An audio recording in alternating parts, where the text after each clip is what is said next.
Okay, welcome back again. In this one, I think we said we were going to replicate the sort of GitHub Gist functionality, which is it's kind of like a scratch pad, but the actual all your documents that you write are saved into a repository, sort of.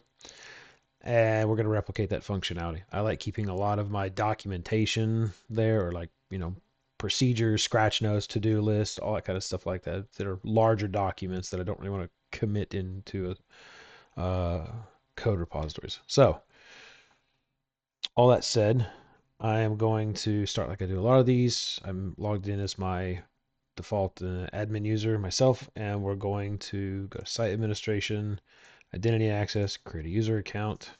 We'll create an account for Opengist. Okay. Oops, I did not mean to do that.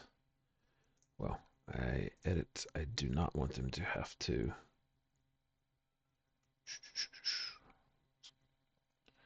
Tell you what, I'm going to recreate that. I didn't mean to make them have to change their password.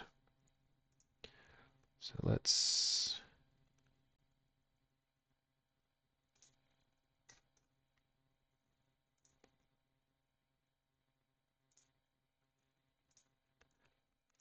Okay, let's try that again. Opengist. I want to not require them to change their password because it's a service account essentially. Okay, so now that I've done that, I'm going to sign out of that user. We're going to sign back in as Opengist. Okay, we'll go to their settings and applications. So we're going to create an OAuth 2 app. This is going to let us have SSO for Opengist. So you don't have to do any of this stuff. You could just launch the Docker container and just do local logins. I like to have everything with one login system, so I don't have to remember a lot of stuff. It makes it a little quicker. So the application is just going to call it Opengist, and the redirect URI is going to be here. So when we try and go to log into Opengist, it's going to send all the authentication info over to Git, which is then going to allow this as a redirect back to Opengist. So we'll create the application. So we're going to copy down this client ID and client secret. Keep that for posterity. Okay. So we've done that. I don't need to be in this user anymore, so I'll sign out and back in as my regular user. Here we are.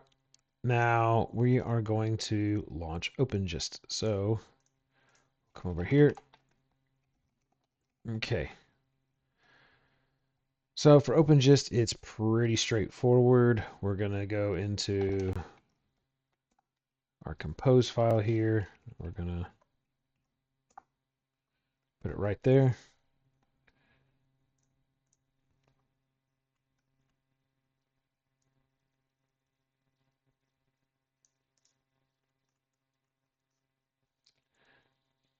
And paste. So much like all the rest of them, there's our service called Opengist.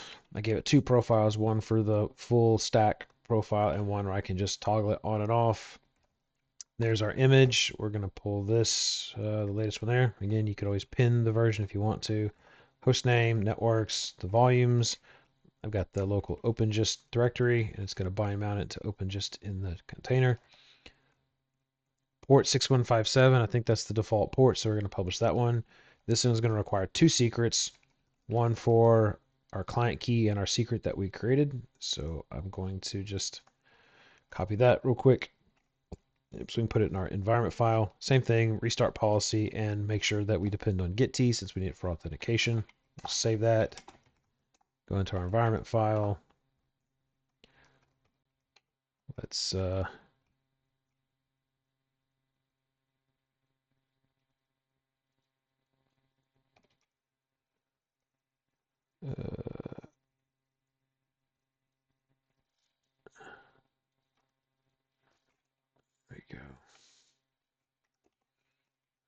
There we go. So those are my two variables. Copy this one to there. My secret we'll put right there. That way these will get automatically pulled into the environment, which will tell Opengist how to talk to our auth provider for Git. There's really not a lot we have to do with Opengist. It just kind of works. So all we're going to do is docker compose, profile, Opengist, up-d. That's all we really got to do. And we can say dco logs f-f. And there's not a lot we really have to do, I don't think.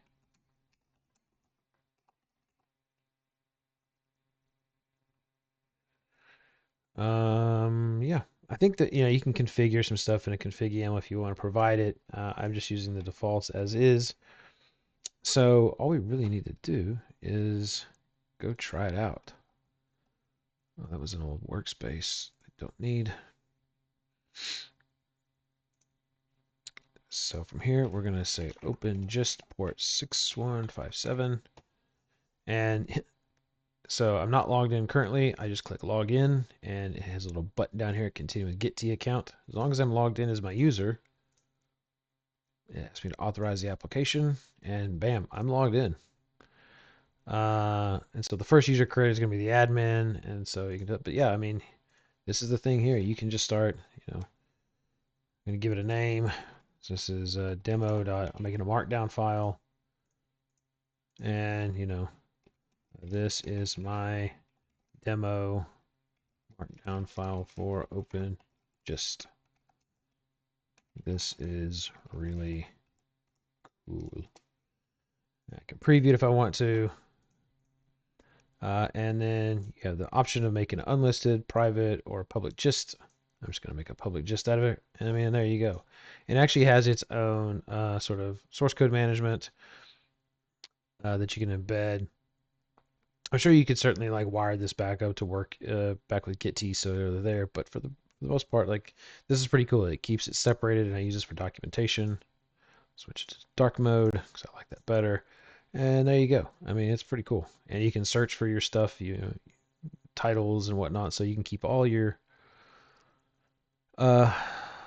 all your documentation there. So it'll list if you have another gist, so I can go to new and another.md.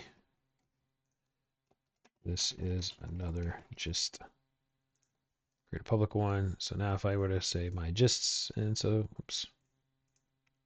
I mean, they're all in here. So they're pretty cool. I can search them and all kinds of cool stuff. And that's really all there really is to this one. So thankfully this one will be pretty short. And I think the next topic we're going to move on to is we're going to replicate GitHub pages. If you want to basically create static sites from within your code repositories and have them instantly served out, it's probably not super useful for your own personal stack, but we'll get onto that in the next one. So see you in the next one. Thanks.